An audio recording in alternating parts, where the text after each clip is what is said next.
ഇത് ഏതൊക്കെയാണ്? ഹണിയും നോർമൽ അൽഫാം. അസറു നമ്മൾ കൗസറിൽ നിന്ന് മന്തി കഴിച്ച് ഇറങ്ങി.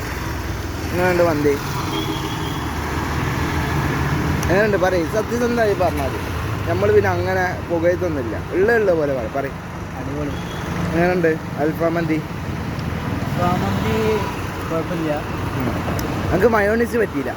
മയോണീസ് കട്ടി കുറവാണ്. ബാക്കിയൊക്കെ കുഴപ്പമില്ല. ഇത് കയറുണ്ട്.